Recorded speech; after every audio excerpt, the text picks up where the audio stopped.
At ito naman yung aking lunch today. Ampalaya, sardinas. Ito yung kailangan ko. Onion, garlic. Yun, hihiwain ko na yung ampalaya. Ibabad ko siya sa tubig. Para sa akin, okay lang kahit na mapait. Walang problema sa akin.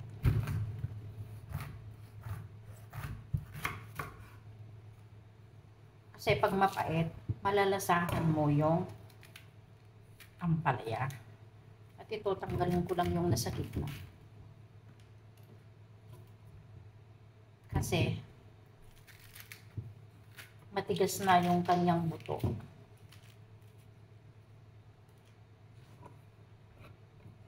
Hiwa-hiwain ko lang siya ng maliliit.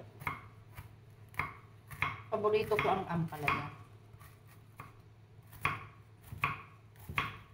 Hindi na ako maglalagay ng kamatis kasi yung sardinas is tomato.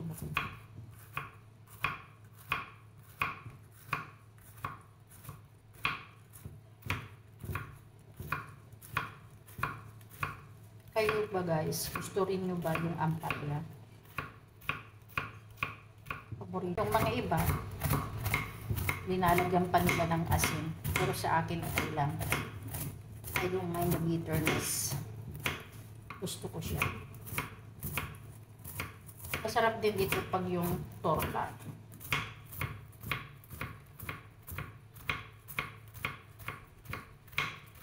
Maliit ako, lagi akong sinasabihan yung nanay ko na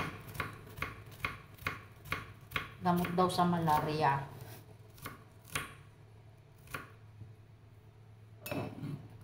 Ayan.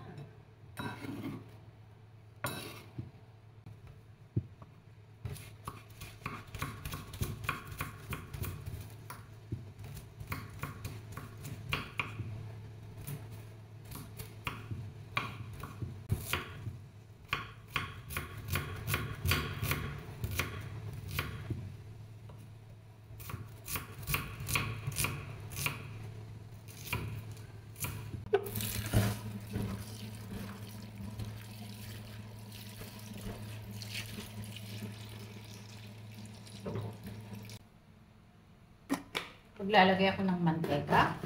Isutay ko yung onion.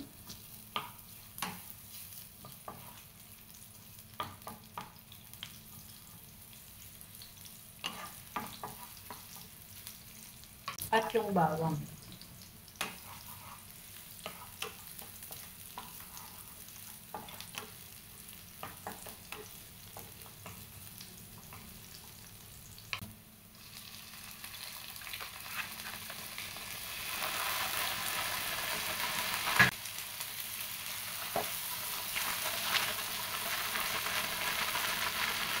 Siyempre, sayang yung nasa lata.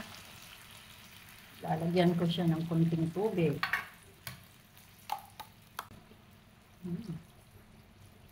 O, diba guys? Ang sarap. At magdadagdag pa ako ng konting tubig.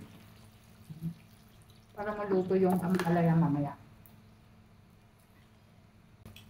Ayan, kumulo na yung sardinas. Maglalagay ako ng black pepper. Kunti lang. Kasi yung sardinas is may mga ingredients naman na siya. Maglalagay din ako ng garlic powder.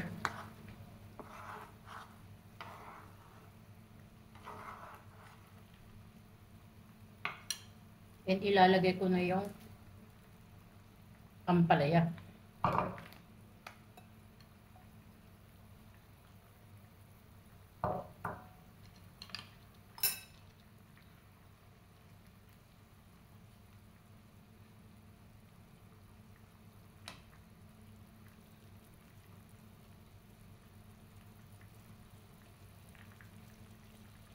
Masarap ito guys kung may miswa.